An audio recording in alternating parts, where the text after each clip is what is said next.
Bonjour, je suis Alain de Malin Photographie. Aujourd'hui, nous allons parler de la vitesse d'obturation, aussi appelée temps de pose. Pour ceux qui n'ont pas vu la vidéo sur le triangle d'exposition, je vous conseille de la voir avant de continuer. Elle se trouve ici. Avez-vous compris les deux vidéos précédentes qui est sur le triangle d'exposition et l'ouverture du diaphragme? Si oui, alors ce qui va suivre va vous sembler easy peasy lemon squeezy.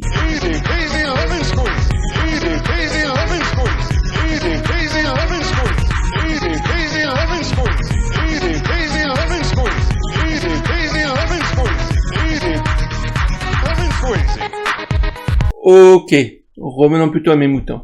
Troupeau de moutons, tous semblables physiquement et identiques mentalement, au point qu'il est dur de les différencier. Cependant, un de ces moutons se démarque par son envie de s'affranchir. Là, je crois que j'allais plutôt faire une sieste. Et pour vous faire patienter, je vous envoie le générique.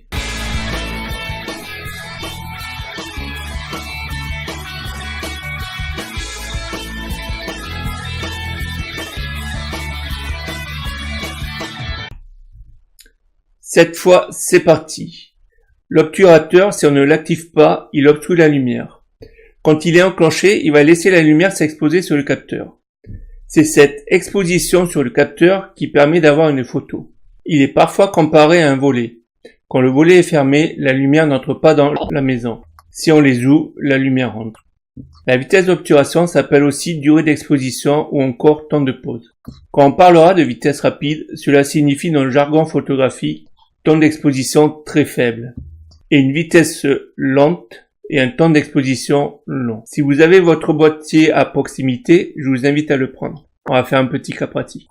Si vous voulez 2 fois plus ou 2 fois moins de lumière, il vous suffit juste de multiplier ou diviser par 2 votre vitesse actuelle. Allons-y.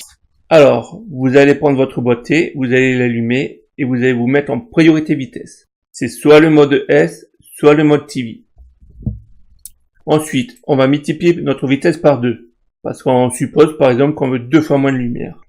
Pour ça, vous allez voir, c'est très facile. Alors moi, dans mon cas, je suis à 1/500 de seconde, donc il va me falloir passer à 1 millième. Et pour ça, donc ma vitesse, elle est là où j'ai mon index droit. Je tourne dans l'autre sens, 1 fois, 2 fois, 3 fois, et ma vitesse est doublée. Et ça, c'est vrai pour tous les boîtiers réflexes.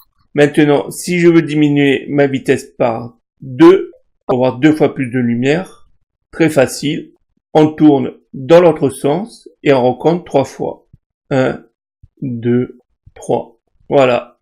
Et maintenant, si on n'a toujours pas assez de lumière, on redivise par 2 pour avoir encore une fois 2 fois plus de lumière et on recompte jusqu'à 3. 1, 2, 3. Voilà. C'est pas plus compliqué que ça. Donc, si vous voulez pas vous embêter à multiplier ou à diviser par 2, il vous suffit de compter 3 fois sur votre molette et vous avez automatiquement le double ou 2 fois moins. Vous vous souvenez du flou de bouger que j'avais fait sur cette photo? C'était pendant l'exercice l'ouverture du diaphragme. J'aurais pu l'éviter en suivant une simple règle. Focale égale vitesse minimum. En clair, si j'avais par exemple un objectif de 100 mm ou un zoom que j'avais réglé sur 100 mm, ma vitesse minimum devra être de 1 centème de seconde. Un autre exemple, si j'ai un objectif de 50 mm ou que je règle mon zoom sur 50 mm, il me faudra être à 1/50 de seconde au minimum. Parce qu'il n'y a pas de maximum en fait pour éviter le flou de bouger. Voilà. Cette règle par contre est caduque en dessous de 50 mm. En effet, à main levée, la majorité des personnes font des flous de bouger en dessous de 1/50 de seconde, et ça, quelle que soit la focale. Bien sûr, c'est une règle généraliste, et je ne vais pas vous parler des détails. Par contre, je vous laisse un bonus qui défile en ce moment juste là. Vous pouvez aussi le retrouver dans la description de la vidéo qui se trouve juste en dessous, pour ceux qui veulent en savoir plus. Voyons maintenant quelques cas non exhaustifs de ce que l'on peut faire avec la vitesse d'obturation. On a là un cas très classique, où on veut que tout soit net. Là, pas question de tenir compte de notre focale, vu que notre sujet bouge.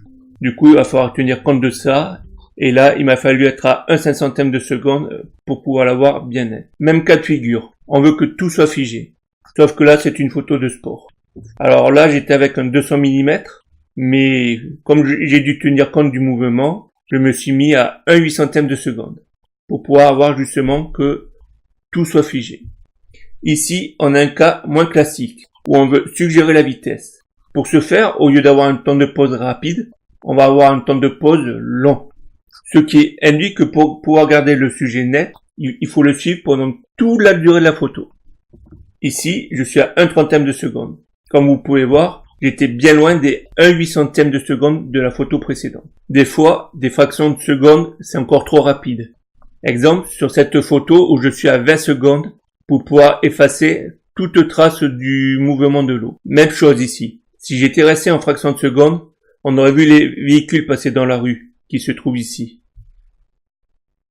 Du coup, pour pouvoir éviter ça, je me suis mis en secondes et il a fallu que je monte jusqu'à 45 secondes pour qu'on ne puisse pas voir du tout les véhicules passer. La vitesse d'obturation, c'est fini.